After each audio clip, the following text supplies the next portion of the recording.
Amerika Artı kanalına hoş geldiniz sevgili izleyenler. Furkan hocamız, siz de hoş geldiniz. Merhaba, hoş bulduk. Evet, gündem yoğun. İzleyenlerimize merhaba dedikten sonra sorulara geçmek istiyorum, sen de müsaade edersen. Tabii başlayalım hemen. Yoğun gündem var. Evet, Papa Francis öldü ve cenazesinde renkli dakikaları Trump sayesinde bütün dünya izledi. Çünkü protokolde siyah giyinmelerini istiyordu ve buna uymayan yegane devlet başkanı Trump'tı. Sadece bununla kalmadı. Sürpriz bir görüşme oldu. Hı Macron hı. ayarladığı söyleniyor ve Macron'a Trump'ın çok kızdığı söyleniyor. Ama Zelenski Trump görüşmesi yapıldı. Bir otantik bir mekanda diyeyim. Ve ayrıntıları sana soralım. Evet, dediğin gibi Papa'nın cenaze törenine bütün devlet başkanları katıldı ve orada e, böyle bir köşede bir 15 dakikalığına sadece Trump ve Zelenski yani birebir görüştü. Herhangi bir çevirmen falan olmadı. Yani İngilizce konuştular anladığımız kadarıyla. Orada ne konuşuldu tam bilmiyoruz ama şunu biliyoruz. O güne gelene kadar Trump biraz daha Rus artık Putin'e kızmaya başlamıştı. Özellikle geçen hafta bir Rusya'nın bir Dur. saldırısından sonra dur dedi artık, evet dur dedi. Burada işte ikisi arasında ciddi bir görüşme oldu, kısa bir görüşme oldu. Büyük ihtimalle bu meseleyi konuştular. E, Daha sonra işte Macron'la görüştü Zelenski. Macron da biraz böyle yani aradan çıkıyor hep, yani böyle bir rol çalmayı seviyor. Tam bir Fransız. Daha sonra işte Keir Starmer İngiltere Başbakanı'yla görüştü Zelenski. Büyük ihtimal onlara anlattı hani ne konuşuldu.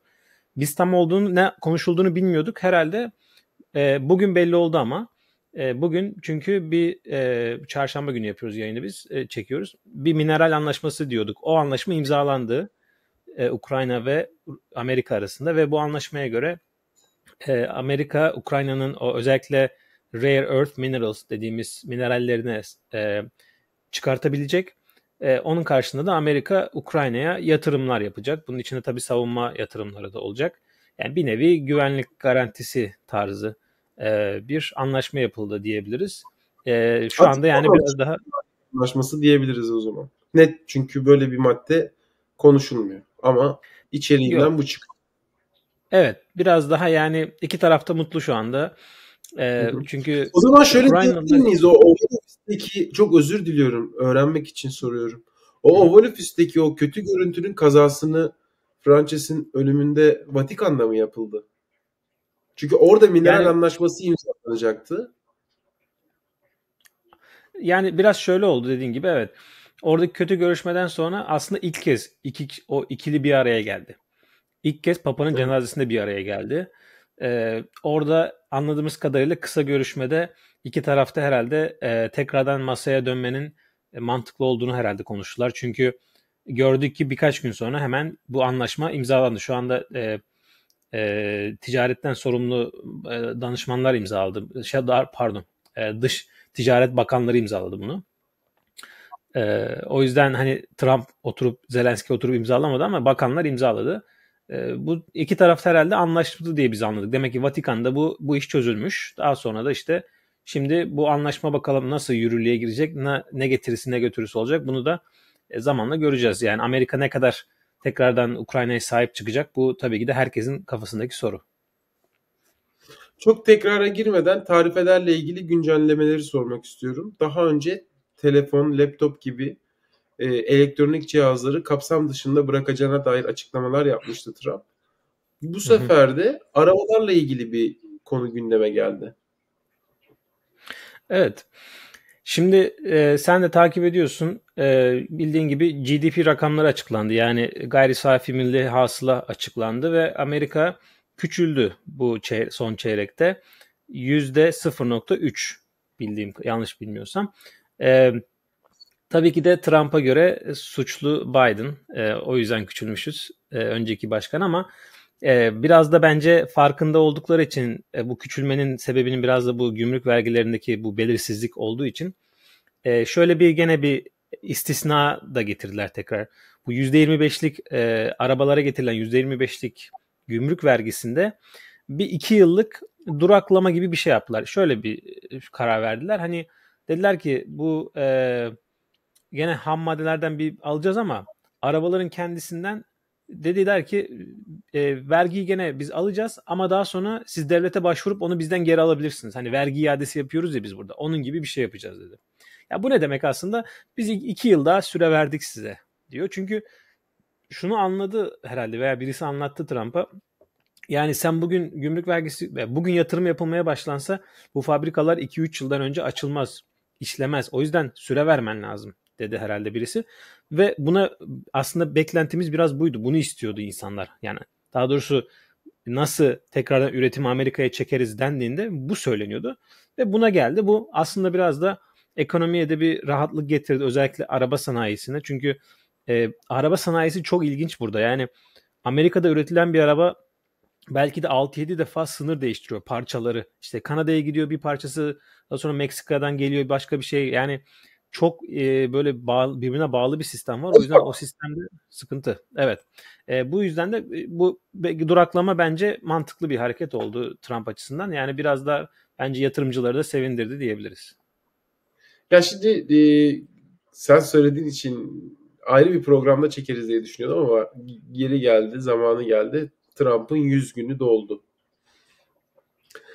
Ve bu 100 günü dolduğunda gelen gayri safi yurt içi hasılasındaki daralma tabii ki iyi bir performans göstermediğinin, hatta halktaki güven oyunun da en düşük seviyede olduğunun, geçenki başkanlık dönemine göre çok düştüğünü gördük.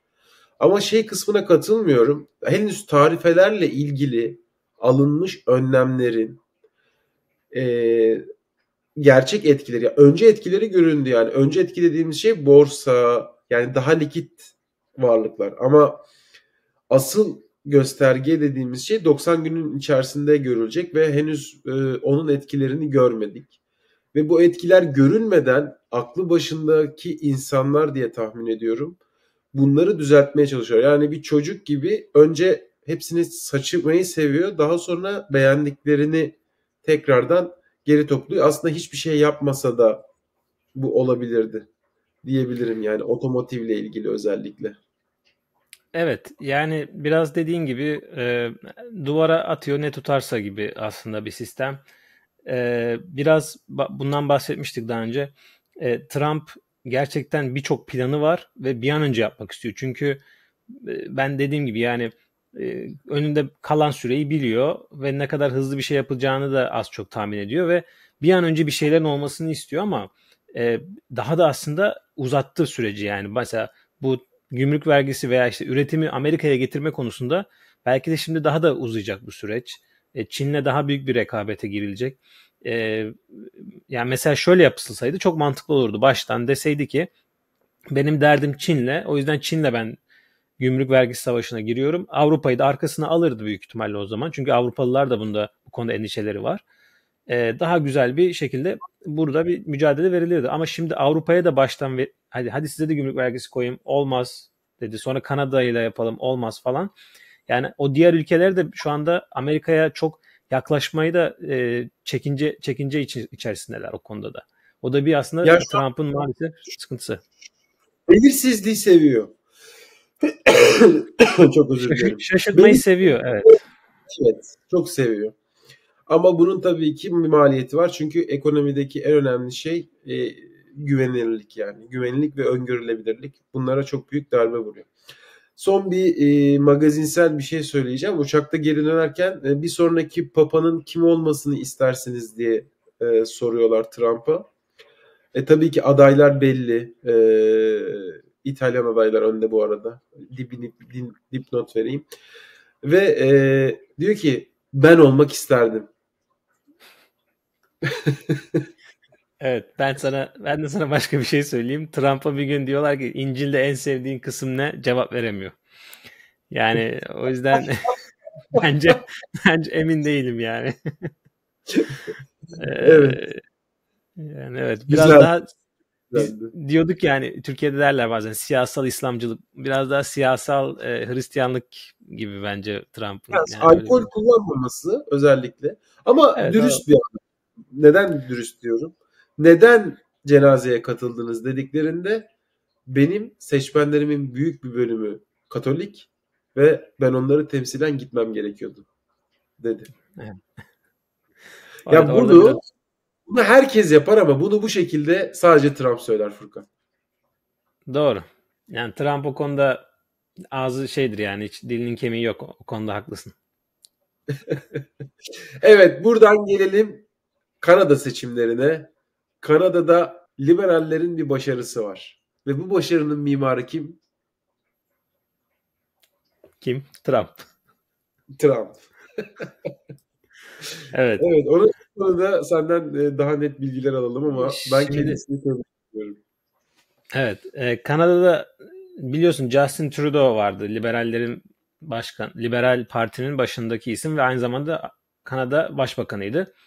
2015'ten beri o yönetiyordu ve son 2 yıldır da bayağı düşmüştü popülerliği ve kendi partisi açısından doğru bir karar aldı. Dedi ki ben başbakanlıktan istifa ediyorum. Yeni bir parti başkanı seçilsin, o götürsün seçime dedi. Ama yine de aslında bu çok işe yaramamıştı. Çünkü biz 4 ay önceki anketlere baktığımızda şunu görüyorduk. Kanada'daki Muhafazakar Parti neredeyse 20-25 puan fark atıyordu seçimlerde. Yani çok rahat bir şekilde seçimi kazanacaktı. Hem zaten yaklaşık 10 yıldır liberallerin başta olmasının getirdiği bir yorgunluk vardı. Hem de işte Trudeau'nun bir popülerliğinin düşmesinden dolayı yani neredeyse tamamdı. Hatta biz işte diyorduk ki muhafazakarların başındaki adam nasıl bir insan? Hadi onu araştıralım. Çünkü biz hemen bakarız böyle yeni başbakan olacak birisi nasıl birisidir diye. Ancak çok ilginç bir şey oldu. Ne oldu? Trump geldi. Trump gelince de başladı. Dedi ki Kanada ne güzeldir. 51. eyaletimiz olsa da çok güzel yakışır. Bazen böyle tehditvari, hani biz gerekirse zor kullanırız falan gibisinden. Bu bence Kanadalıların gururuna çok dokundu. Ve burada liberallerin işine yaradı bu. Yani tam ayrıntılara çok girmiyorum ama şöyle, yani çünkü Muhafazakar Parti biraz daha cumhuriyetçilere, genelde buradaki cumhuriyetçilere daha yakındır ideoloji olarak. O yüzden Kanadalılar hemen liberallere döndü ve yani inanılmaz bir şekilde liberaller tekrar seçimi kazandı. Sana daha ötesini söyleyeyim. Muhafazakarların parti başkanı koltuğunu kaybetti. Yani parlamentodaki koltuğunu kaybetti. Yani bu çok ilginç bir durum gerçekten. Hani bir dışarıdan bir gücün bir ülkedeki seçimi, hani herhangi bir askeri güç kullanmadan veya bu kadar etkileyebilmesi ben çok hatırlamıyorum. Yakın tarihte ben hatırlamıyorum diyeyim ve gerçekten şu an insanlar şunu konuşuyor, hani Trump etkisi, yani nasıl biz konuşuyoruz bazı meselelerde, burada da bir Trump etkisi oldu. Hani hayırlısı olsun diyelim Kanada'da, çünkü yeni gelen başbakan da ekonomiden çok iyi anlayan bir insan. Bu bence biraz da ondan dolayı da seçildi diyebiliriz aslında. Evet, Kanada'nın konumu gereği İngiltere ile yani Britanya'nın bir parçası olduğu için Merkez Bankası Merkez Başkanlığı Bankası yaptı diye Başkanı, biliyorum. evet. Kanada'da da yapmıştı. Evet, Kanada'dan hemen yurt içine dönüyoruz ve ICE. ICE ilginç operasyonlar yapıyor. İlk defa Florida'da yerel yetkililerle birlikte bir operasyon yaptı. Ve çok yüksek sayıda suçluyu yakaladığını ifade etti. Yerel insanların bir kısmı buna tepki gösterdi. Özellikle yerel yetkililere. Ama yerel yetkililer bunu yapmak zorunda olduklarını, federallerin kendilerini force ettiklerini, yapmadıkları takdirde bazı cezai işlemler uygulanabileceğini söylediler. Hı hı. Ve bu şekilde bir açıklama yaptılar. Ben daha da genel sormak istiyorum sana. Ya ICE durmaksızın operasyonlarına devam ediyor ve Trump'ın en tutarlı olduğu konu bu. Şimdi öğrenci vizelerin iptalini gerçekleştirmişlerdi ve bununla ilgili bazı öğrenciler avukatlar aracıyla bunun iptaliyle hakkını geri almakla ilgili davalar açıyordu. Ama bu geçtiğimiz hafta farklı bir sonuç alındı. Gelişmeleri senden alalım. Evet, şimdi Trump'ın mesela daha genişten gireyim ben. İlk 100 günü deyince, yani ne başardı deyince insanlar herhalde ilk olarak bunu söyler. Yani özellikle sınırdan yasak geçişler, illegal geçişler bayağı azaldı. Yani yasa dışı göçmenleri yurt dışına göndermek, yani ülkelerine geri göndermekle ilgili ciddi bir adım atıldı. Ama işte bu öğrenci vizelerinin iptali biraz daha ilginç bir konu. Çünkü bu öğrenciler yasal olarak Amerika'da bulunan öğrenciler, sadece vizelerin iptal edilmesi sebebi genelde işte Amerika'nın şu anki yönetiminin fikirlerine uyuşmaması fikirleri. Yani işte atıyorum bu Filistin meselesinde işte protestolara katıldılarsa gibi vesaire. O yüzden burada vizeleri iptal edilince öğrenciler dava açtılar tabii ki de, yani hemen istediler ki açalım. Ve birçok eyalette kazandılar davaları. Yani mesela geçen işte Vermont'ta bir öğrenci serbest bırakıldı. Mesela Oregon'da, Washington'da, buralardaki davalarda kazandılar öğrenciler. Yani ICE da burada mücadele yani etmeye çalışıyor, devam etmeye çalışıyor ama bahsetmiştik seninle geçenlerde. ICE'ın da bütçesi belli. Kısıtlı bir bütçesi var ve yeri geldiğinde senin de bahsettiğin gibi yerel güçlerden destek almak zorunda kalıyor. Bu sebepten dolayı şöyle bir karar alındı. ICE şu anda bu öğrenci vizelerin iptaliyle uğraşmakla biraz ara vermiş gibi gözüküyor. Özellikle Dışişleri Bakanlığı herhalde bu vize iptallerinde biraz daha şu anda kontrollü gideceklerini söylüyor. Çünkü önceki yaptıkları aslında bu biraz da Trump başkanlığının şeyidir, yani normaldir, ama şöyle yapıyorlarmış. İşte FBI gibi kuruluşların böyle database'lerine girip oraya adı düşen herhangi birisi var mı diye bakıyorlar. Öğrenci vizesiyle gelip. Varsa direkt siliyorlarmış. Yani direkt böyle hemen pinleyip vizesini iptal ediyorlarmış. Halbuki orada isimler şöyle. Sadece suça karışan isimler değil. Mesela suçlanmış sonra aklanmış. Veya bir suça karışmamış, sadece bir suçla alakalı onda işin içinde şey olmuş, yani bir görülmüş veya işte bir danışılmış. Yani böyle direkt hani toptan sildikleri için tabii ki de öğrencilerin bazıları haklı olarak dediler ki ben hiçbir şey yapmadım yanlış. Davamı açtım, kazandım. Biraz daha herhalde Trump şunu anladı orada. Yani biraz daha bu işte gitmemiz lazım. İhtiyatlı, yani adım adım, yani inceleyerek özellikle.